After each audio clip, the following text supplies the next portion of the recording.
गया है कि वीनस प्लैनेट के प्राणी आध्यात्मिक विकास के ऐसे स्तर पर पहुंच गए हैं जो हमारी वर्तमान समझ से कहीं ज्यादा है।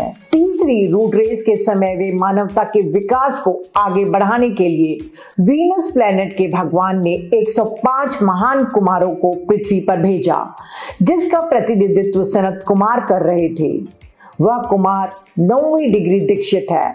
वे ग्रह के ईश्वर के एकमात्र प्रतिनिधि बन गए और शेष 104 कुमारों के साथ उन्होंने ग्रही जीवन के मुख्यालय शंबाला की स्थापना की।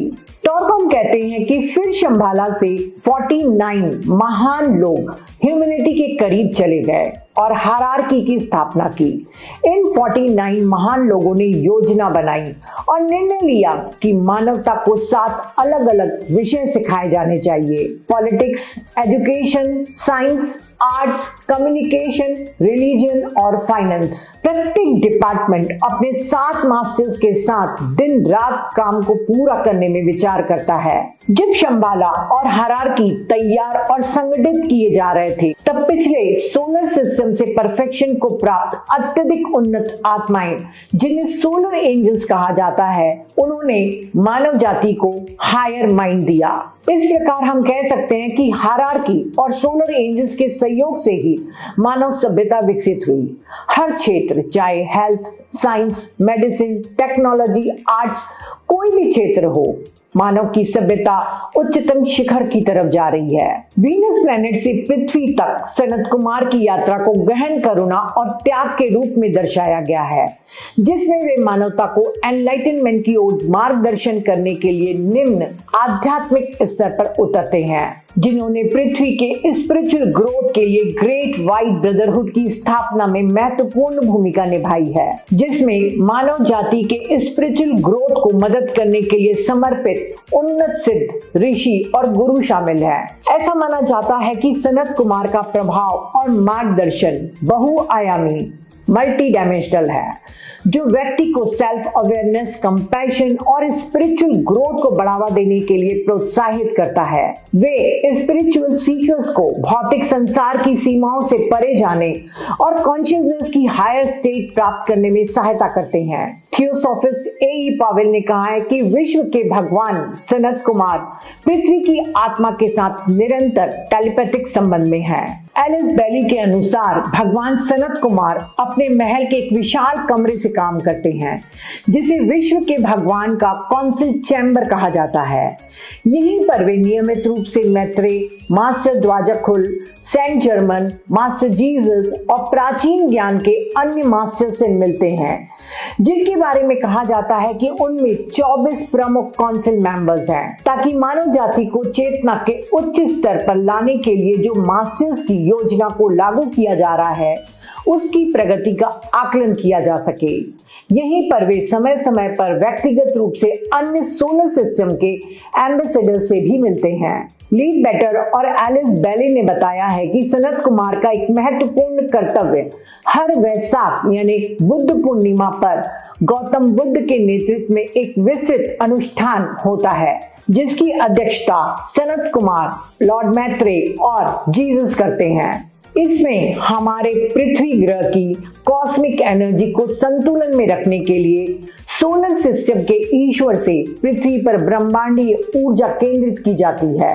कहा जाता है कि शंबाला में यह अनुष्ठान एस्ट्रल बॉडी या फिजिकल बॉडी में उन लोगों द्वारा देखा जा सकता है जो क्लेयरवॉयंट हैं। सनत कुमार को प्राचीनतम, क्योंकि वे लाखों वर्षों से पृथ्वी पर हैं, और 16 ग्रीष्म काल के युवा, क्योंकि भले ही वे लाखों वर्ष के हैं, फिर भी वे 16 वर्ष के प्रतीत होते हैं, के नाम से भी जाना जाता है।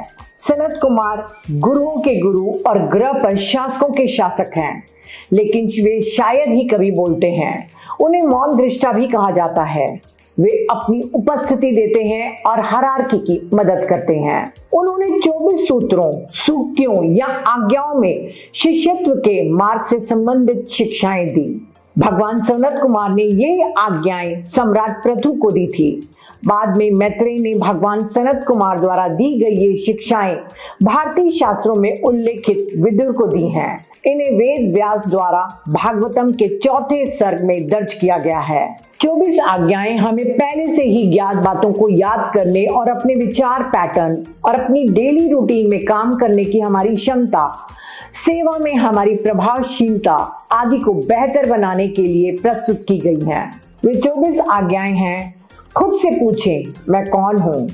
श्रद्धा, जीवन का उद्देश्य, भगवान को जानने के लिए जिज्ञासु बने, पर्सनैलिटी के रूप में नहीं बल्कि आत्मा के रूप में कार्य करें, योगियों की सेवा करें, भगवान के प्रति प्रेम रखें, आनंद के साथ भगवान की पूजा करें, भगवान के साथ रहने की इच्छा हो, ज्ञान की अग्नि शुद्ध करती है, आत्मा ईश्वर की सत्ता है, अकेले रहना सीखें, विचार, वाणी और कर्म में हार्मलेसनेस का अभ्यास करें, अंतरात्मा के अस्तित्व को स्वीकार करें, स्वाध्याय से विचलित न हो, मेडिटेशन का अभ्यास करें और सद्भावना प्रकट करें, यम और नियम के नियमों को अपनाएं, अन्य मार्गों के एनालिसिस करने और आलोचना से बचें, मन को द्वंद्वों से मुक्त करें। शिक्षण ही सीखना है, टीचिंग इज लर्निंग। अपनी संगति में चयनात्मक रहें, अर्थात अच्छी संगति करें। सब कुछ ईश्वरीय है। एकमात्र बाधा पर्सनालिटी से आइडेंटिफाइड हो जाना है और अंतिम गुरु को मत छोड़ें। कुमार हमारी मदद करने के लिए ग्रह पर हैं, हालांकि वे हमारे जीवन में हस्तक्षेप नहीं करते हैं और हमें यह भी नहीं बताते हैं कि हमें क्या करना चाहिए और क्या नहीं करना चाहिए। एक शाश्वत नियम है जिसके अनुसार जब तक अंदर से कोई आवेग नहीं आता है तब तक चाहे बाहरी सहायता कितनी भी उपलब्ध हो, अंदरूनी इच्छा के बगैर विकास नहीं हो सकता है। माना गया है कि सनत कुमार कर्म के क्षेत्र पर शासन करते हैं।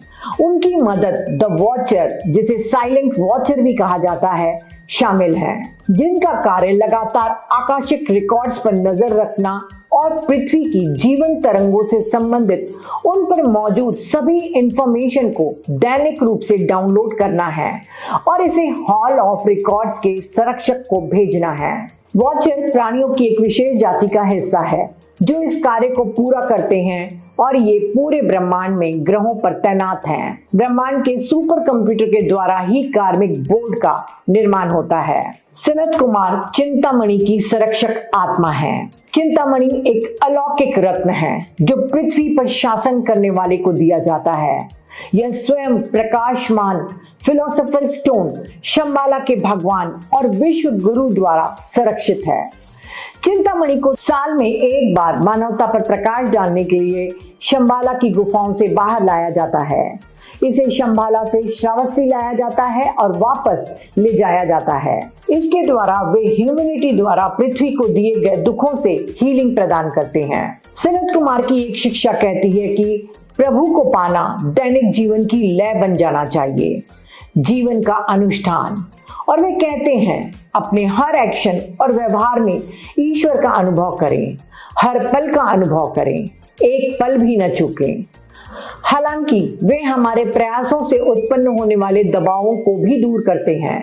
कहते हैं चिंतित ना हो और सद्गुणों को इकट्ठा करने के लिए प्रयास न करें, साथ ही बुराइयों को खत्म करने के लिए भी प्रयास न करें। यह कठिनाइयों का मार्ग है। इसके बजाय प्रत्येक सजीव और निर्जीव रूपों में ईश्वर की उपस्थिति को महसूस करें।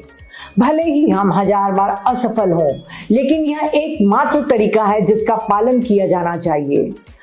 इस तरह हम सभी घटनाओं में ईश्वर के संदेश को देखना सीखते हैं। धरती के लिए एक हेड सेंटर होता है, यानी धरती का सहस्रार शंभाला। वैसे ही हम में से भी हर एक का एक हेड सेंटर होता है और इच्छा के इस केंद्र को गुरुओं द्वारा शंभाला कहा गया है। हमारे अंदर शंभाला सहस्रार में मौजूद है। हमारा लक्ष्य शंभाला है। इस तक पहुंचने की सीढ़ी को योग का मार्ग कहा जाता है। यह एक आंतरिक यात्रा है, अर्थात जब हम मेडिटेशन करते हैं तब सहस्रार के माध्यम से हम शंभाला की एनर्जी से कनेक्ट हो जाते हैं। शंभाला को हम फिजिकल लेवल पर नहीं पा सकते क्योंकि यह ग्रह के दूसरे ईथर में मौजूद है और केवल उन्हीं लोगों को दिखाई देता है जो क्लेयरवॉइंट हैं। तो जब हम अपनी आंखें बंद कर लेते हैं, जब हमारी एनर्जी सहस्रार पे पहुंचती है, तब हम शंबाला से कनेक्ट हो जाते हैं और वहां की ऊर्जा को आत्मसात कर पाते हैं। तो फ्रेंड्स, डेली मेडिटेशन करिए और अपने जीवन को सेवा के लिए समर्पित कर दीजिए। आज के लिए इतना ही। Thank you.